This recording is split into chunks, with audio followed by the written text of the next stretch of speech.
we have so many top priorities in the church. And we also have top communications priorities in the church, but really, no joke, this type of planning needs to be at the top of the top. Churches are not exempt from common or even extraordinary crises. And many of these can result in major devastation to property, personnel, finances. And we're not exempt, nor are we immune to the residual effects of these types of crises. And we kind of act as if we are. So I passionately believe that we need to acknowledge and then prepare for the reality of doing the business of church and faith in a world that judges very quickly, does not automatically default to forgiveness, and where in some instances, even church authorities are recognizing the value of turning to secular legal authorities in these types of situations. So when it comes to this type of planning, I suggest we actually should worry about tomorrow. You know, in Matthew we hear, don't worry about tomorrow. I suggest we do worry about tomorrow in this instance. I know it sounds very weird to say that I love creating crisis communications plans, but I do. So let's get started on that. Okay, so there are a number of steps and steps within the steps. So I'll try and enumerate them. First, I recommend starting at an administrative level. And by that, I mean deciding who exactly will be responsible for guiding the planning process. Now, preferably, that should be someone with expertise in communication strategy and tools.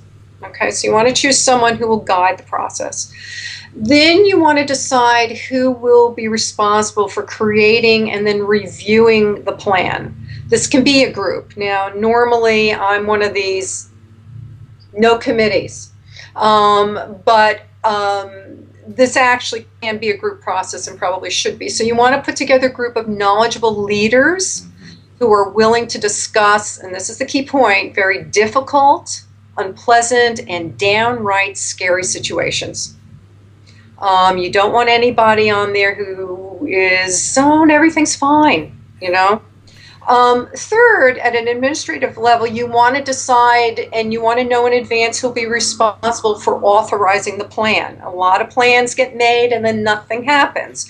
So before you even get started, you have to have a commitment to doing it, and then you have to make a commitment to moving forward with it. So whomever's usually in charge of authorizing high-level plans or activities should be signing off on the plan. In some instances, this is the pastor. In some instances, it's the vestry or another committee.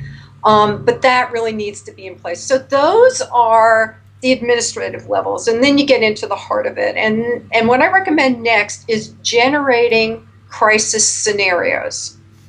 Now, years ago, I came up with a comprehensive list of 12 crisis categories with subcategories to generate these scenarios. And the list includes such things as accidents, accusations, financial situations, lawsuits, violent crime, excuse me. For church organizations, my plans, and I suggest yours, listeners, include crises that might be categorized as spiritual as well as religious. But that's probably a whole other master class. What do you mean by that? People who are in the process of spiritual formation and on the spiritual journey sometimes, not sometimes, often have meltdowns. I mean, we call it the dark night of the soul. It's very much part of the spiritual journey. Sometimes these manifest in ways that are unexpected. So in any given, if you're doing deep work, I'm thinking of bereavement ministry.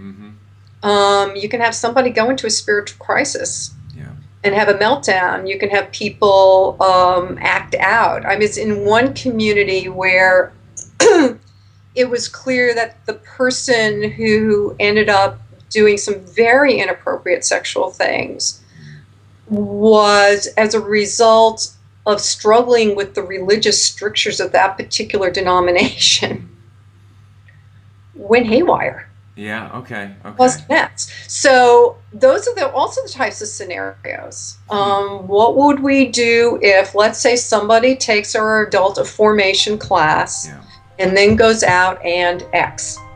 So you want to create all these possible scenarios.